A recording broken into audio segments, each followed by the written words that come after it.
Anda ditanya, dari mana sih pemerintah daerah itu dapat uang buat ngaspal jalan di depan rumah Anda? Pasti Anda refleks jawabnya, ya dari pajak, penghasilan, atau pajak kendaraan bermotor kan? Tapi gimana kalau saya bilang jalan raya yang mulus itu, atau lampu jalan yang nemenin Anda pulang malam ini, bisa jadi didanai oleh air liur burung walet dan tumpukan pasir di ujung desa. Kedengerannya kayak elemen dari cerita fiksi ya. Tapi Iya kan? Tapi nyatanya itu realitas yang sangat nyata dari sistem desentralisasi fiskal di negara kita. Hari ini tuh bakal membedah sebuah dokumen yang jujur aja pas pertama kali saya lihat kelihatannya kayak sangat administratif dan birokratis banget. Kita punya rilis resmi dari Badan Pendapatan Daerah atau Bapenda, Kabupaten Buol tertanggal 28 April 2026. Rilis ini spesifik banget bahas soal pendistribusian dokumen, pajak bumi dan bangunan perdesaan dan perkotaan, atau yang biasa kita kenal dengan PBBP 2 untuk tahun 2026. Dan buat Anda yang lagi dengerin dan mungkin mikir, ngapain saya ngabisin waktu dengerin urusan administratif pemerintah daerah begini? Percaya deh, dokumen ini tuh nyimpen cerita yang jauh lebih substansial daripada sekedar urusan, ya stempel dan tanda tangan. Setuju, ini tuh bukan cuma soal selembar kertas tagihan yang pindah tangan. Ini tuh kayak studi kasus yang luar biasa nyata soal gimana sebuah daerah otonom itu benar-benar bertahan hidup. Sejak era desentralisasi, daerah di Indonesia itu kan udah nggak bisa lagi cuma duduk manis nunggu dana turun dari pusat, ya kan? Benar. Mereka dituntut untuk muter otak. Tepat, mereka harus nyari pendapatan asli daerah atau PAD mereka sendiri. Jadi para birokrat lokal ini pada dasarnya harus bertransformasi dari sekedar pegawai kantoran jadi semacam ya wirausahawan pendapatan gitu. Agresif tapi tetap terukur. Dan rilis dari Bapenda Buol ini adalah jendela yang sempurna banget buat ngeliat gimana teori desentralisasi fiskal itu benar-benar dieksekusi di lapangan. Terutama saat berhadapan langsung dengan psikologi masyarakatnya. Kita bedah ini, kita mulai dari kronologi detail yang ada di laporan itu dulu ya. Jadi hari Senin tanggal 27 April 2026, Sekretaris Bapenda Buol sama tim teknisnya turun langsung nih ke kantor Desa Lonu. Mereka nyerahin secara fisik tumpukan surat pemberitahuan pajak terutang atau SPPT PBBP 2 langsung ke Kepala Desa Lonu yang waktu itu didampingi sama jajaran perangkat desanya. Bapenda nyebut manuver ini sebagai strategi jemput bola. Nah, jemput bola ini kan istilah yang udah jadi bahasa gaul birokrasi ya. Tapi yang menarik di sini adalah mekanisme ilmu ekonomi perilaku atau behavioral economics di balik pemilihan waktu penyerahan dokumen itu. Ya, mari kita gali aspek psikologisnya. Karena pas awal saya baca, saya tuh nyoba nyari analogi yang pas. Saya mikir, ini kayak layanan streaming yang proaktif ngirim notif ke HP Anda pas serial favorit Anda rilis. Tapi terus saya sadar, kayaknya itu perbandingan yang buruk deh. Buruk gimana maksudnya? Ya, orang kan memang pengen nonton film. Sementara, ayolah kita jujur, nggak ada orang yang bangun pagi terus ngerasa, wow, saya antusias banget nih mau bayar pajak hari ini. Pasti ada gesekan psikologis yang kerasa banget di situ. Ah, iya ya. Analogi streaming itu emang kurang pas sih. Kalau kita mau nyari perbandingan yang lebih akurat soal desain kebijakan jemput bola ini, bayangin aja sistem pengingat dari klinik dokter gigi Anda. Tunggu, dokter gigi, gimana persisnya? Gini, coba bayangin klinik gigi Anda ngirimin pesan WhatsApp buat ngingetin jadwal pembersihan karang gigi. 2 bulan sebelum tenggat waktunya. Anda mungkin nggak suka pergi ke dokter gigi kan? Itu pengalaman yang nggak nyaman, ngabisin waktu dan biayanya juga lumayan. Bener banget, bikin males. Nah, tapi pemberitahuan awal yang jauh-jauh hari ini ngasih Anda waktu buat nyiapin dana dan nyiapin mental. Kalau Anda milih buat ngabaikan pesan itu karena malas, Anda sangat sadar sama risikonya, yaitu rasa sakit yang bakal lebih parah, gigi berlubang, dan ujung-ujungnya tagihan medis yang jauh lebih bengkak nanti. Oh, wow, oke, saya paham sekarang. Jadi, nyerahin dokumen SPPT PBBP 2 ini di bulan April, yang mana masih berbulan-bulan sebelum masa jatuh tempo di akhir tahun, itu sebenarnya soal menciptakan ruang prediktibilitas ya? Tepat. Membayar pajak itu kan bentuk pengeluaran yang nggak ngasih kepuasan instan buat individu. Kalau tagihan pajak itu baru diterima warga katakanlah 2 minggu sebelum jatuh tempo, reaksi otomatis mereka pasti kepanikan finansial. Pasti, apalagi kalau pas lagi bokeh. Betul. Warga desa mungkin belum panen hasil buminya, atau gaji mereka bulan itu udah habis buat bayar sekolah anak. Nah, kepanikan inilah yang biasanya berujung pada penolakan atau penundaan pembayaran. Jadi dengan datang lebih awal, Bapenda ini pada dasarnya ngasih jeda buat napas ya buat warga. Anda punya waktu berbulan-bulan buat nyisihin 10.000 atau 20.000 perak sedikit demi sedikit. Pas waktunya tiba, kewajiban itu nggak kerasa kayak palu godam di tengah bulan yang sulit. Berarti ini intervensi psikologis dong buat ngurangin pergesekan atau Oh, friction? bener banget. Dan secara administratif, ngedistribusiin langsung di awal tahun kayak gini itu nutup celah alasan klasik warga. Kayak, aduh saya nggak pernah nerima suratnya, atau suratnya nyasar tuh. Langkah awal ini diklaim krusial banget sama Sekretaris Bapenda buat jaga stabilitas penerimaan PAD. Masuk akal sih, tapi mari kita bahas apa yang terjadi setelah seremoni penyerahan itu kelar.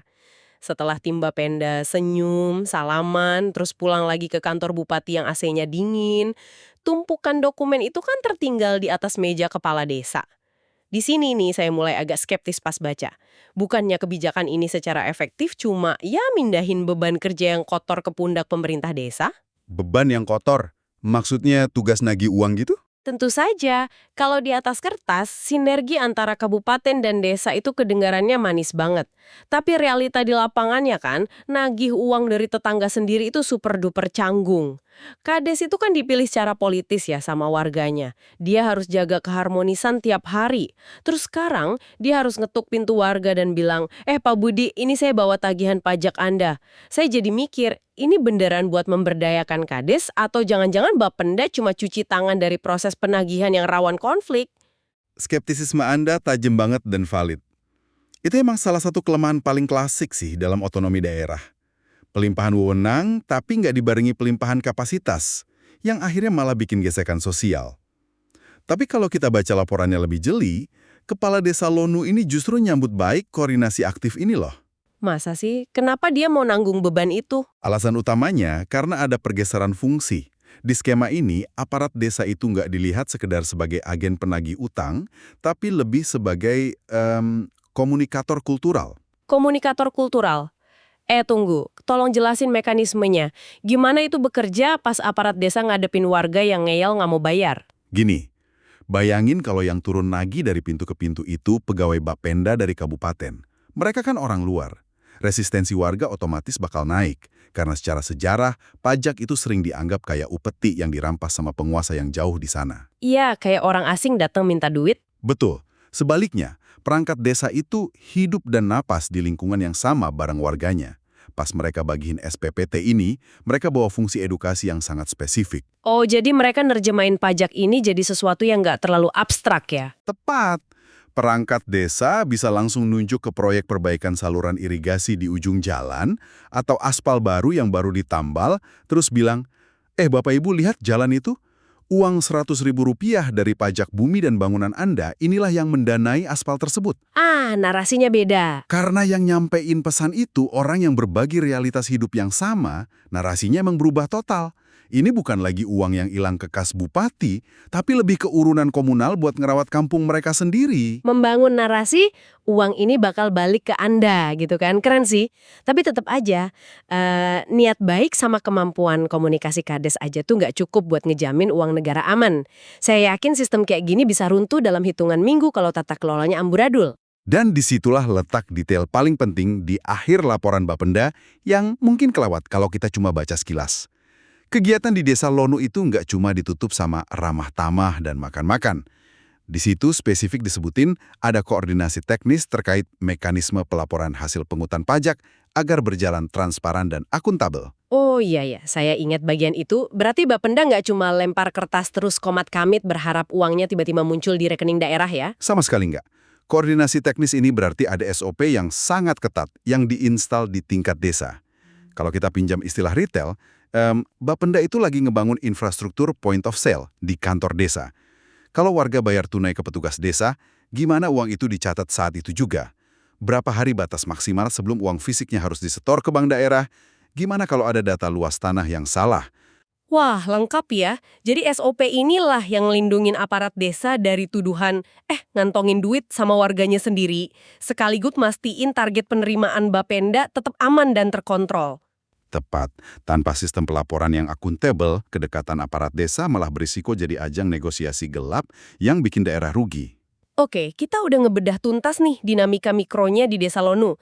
Tapi ngandelin sistem di satu desa itu kan cuma seujung kuku. Buat mastiin kapal raksasa bernama Kabupaten Buol ini tetap jalan, pasti butuh infrastruktur manajerial yang masif di belakangnya. Dan disinilah kita bisa ngelihat skala sebenarnya dari operasi Bapenda Buol yang bikin saya geleng-geleng kepala. Mari kita perlebar sudut pandang kita sekarang. Kalau PBB di desa itu fondasi massal mereka, apa pilar-pilar lain yang nopang kemandirian fiskal kabupaten ini? Nah, ini yang benar-benar bikin mata saya melotot pas baca profil resmi Bapenda di lampiran rilis itu. Kan biasanya kalau dengar pajak daerah yang ada di kepala kita itu hal-hal perkotaan yang standar ya. Pajak restoran, hotel, hiburan, atau reklame. Dan ya, itu emang diurus Bapenda Buol. Tapi pas saya lihat daftar penuhnya, ada 11 jenis pajak. Daftarnya tuh gila, spesifik banget. Iya, sangat spesifik. Ada pajak air tanah, ada pajak mineral bukan logam dan batuan atau MBLB, dan yang paling bikin saya bengong, ada pajak sarang burung walet. Serius PSBW. Daftar pajak itu sebenarnya adalah cetak biru anatomi ekonomi Kabupaten Buol ini sendiri. Ini bukti nyata kalau desentralisasi fiskal itu maksa pemerintah daerah buat memetakan dan mengkapitalisasi setiap potensi mikro yang unik di wilayahnya. Sekecil apapun itu. Maksud saya ini kan bukan restoran fast food yang kasirnya bisa dipasangi alat rekam transaksi. Anda nggak bisa, tiba-tiba masuk ke dalam gedung gelap isi ribuan burung terus teriak minta struk kan? Bapenda tahu nilai pajaknya dari mana? Anda menyentuh inti terdalam dari tantangan perpajakan lokal nih. Ngumpulin pajak sarang walet itu nuntut Bapenda buat paham sepenuhnya ekosistem dan rantai pasok industrinya. Mereka jelas nggak datang bawa kalkulator buat ngitungin burung satu-satu. Hahaha, iya kebayang repotnya. Mereka tuh harus tahu kapan siklus panen alami terjadi, mereka harus metain siapa aja pemilik gedung walet di kabupaten itu, dan yang paling krusial, siapa pengepul besar atau eksportirnya yang beli hasil panen dari peternak lokal. Oh, berarti penilaian pajaknya itu didasarin pas titik transaksi ya? Saat sarang itu pindah tangan dari peternak ke pengepul pakai harga pasar yang berlaku hari itu. Sangat betul. Pegawai Bapenda harus turun ke lapangan, nongkrong dan diskusi sama asosiasi pengusaha walet, dan mantau naik turunnya harga sarang walet di pasaran. Intelijen ekonomi tingkat lokal yang sama juga dibutuhin buat ngelola pajak MBLB tadi, yang orang awam sering nyebutnya tambang galian C, kayak penambangan pasir, kerikil, atau batu kapur. Tunggu, buat tambang pasir tuh gimana metodenya? Apa pegawainya berdiri di pinggir jalan bawa buku notes ngitungin truk yang lewat? Dalam beberapa kasus di lapangan yang masih manual, pengawasan fisik truk itu emang kadang terjadi. Tapi sistem yang modern mengharuskan Bapenda koordinasi erat sama dinas perizinan. Mereka harus bisa ngestimasi volume kubikasi material yang dikeruk tiap bulan, terus pajaknya ditetapin berdasarkan pedoman harga patokan pasar atas material itu. Astaga. Kalau gitu, rentang audiens dan keahlian komunikasi yang dituntut dari seorang pegawai Bapenda itu kontras banget dong. Bayangin deh, Senin pagi, satu tim Bapenda duduk lesehan ngopi bareng petani di Balai Desa Lonu buat ngejelasin pajak tanah yang nilainya cuma puluhan ribu. Terus siangnya, tim yang lain mungkin harus duduk di ruang rapat berhadapan sama bos tambang pasir atau negosiasi alot sama eksportir sarang walet beromset ratusan juta. Bahasanya, pendekatannya, kedalaman teknisnya, itu beda bumi sama langit. Benar. Dan justru karena tingkat kompleksitas audiens yang luar biasa itulah, Bapenda Buol secara sadar merumuskan sebuah visi operasional. Di profilnya mereka nulis dengan jelas, Bapenda Buol bukan sekedar pemungut pajak, tapi mitra pembangunan daerah yang hadir untuk mewujudkan Buol hebat. Jujur saya selalu agak alergi sih kalau dengar kata mitra di dokumen pemerintah. Itu kedengerannya kayak jargon PR doang nggak sih? Biar tukang tagih ini kedengeran lebih ramah aja di telinga warga. Saya ngerti kenapa Anda mikir gitu. Tapi dalam konteks perpajakan modern, kata mitra itu mewakili pergeseran paradigma yang esensial banget. Mari kita balik lagi ke konsep gesekan psikologis di awal tadi. Kalau Bapenda cuma memposisikan diri sebagai otoritas penagih utang yang kaku, yang datang tiba-tiba bawa ancaman denda atau penyitaan, mereka ujung-ujungnya bakal kehabisan napas. Kehabisan napas secara finansial maksudnya? Ya, Biaya penegakan aturan yang cuma didasarin rasa takut itu mahal banget loh. Pemerintah harus terus-terusan nambah anggaran buat bayar lebih banyak pengawas atau bikin audit yang panjang. Pengusaha tambang bisa aja nyembunyiin laporan pasirnya. Pemilik gedung walet bisa aja diam-diam mindahin panennya tengah malam ke kabupaten sebelah biar nggak ketahuan. Ah, masuk akal. Jadi memposisikan diri sebagai mitra pembangunan itu sebenarnya murni strategi mitigasi risiko ya, biar daerah nggak rugi. Tepat sekali. Tujuan utama mereka itu menciptakan budaya taat pajak yang berkelanjutan. Kepatuhan yang sifatnya sukarela itu jauh-jauh lebih murah dan efisien dibanding kepatuhan karena diancam. Tapi gimana cara bikin orang sukarela bayar? Lewat inovasi pelayanan, Bapenda harus bikin proses bayar pajak ini, entah itu PBB di desa, retribusi air tanah buat pabrik, atau pajak hotel, jadi segampang dan setransparan mungkin. Iya. Kalau birokrasinya nggak ribet, terus si pengusaha tambang pasir itu bisa lihat langsung kalau uang retribusinya beneran dipakai buat ngecor jembatan kabupaten, jembatan yang kebetulan dilewatin truk pasirnya dia tiap hari, pasti rasa penolakan itu bakal luntur sendiri sih. Kepatuhan malah berubah jadi investasi bisnis buat dia. Nah, Anda baru aja nangkep intisari dari desentralisasi fiskal. Kemandirian daerah itu benar-benar bersandar pada rasa saling percaya antara institusi yang mengut pajak, sistem yang nggak bisa diakali, dan warga yang bisa ngelihat bukti nyata pembangunannya. Wow, luar biasa ya. Oke, mari kita rangkum perjalanan panjang kita hari ini. Kita mulai eksplorasi ini cuma dari ngamatin sebuah langkah administratif kecil di suatu Senin pagi di akhir April.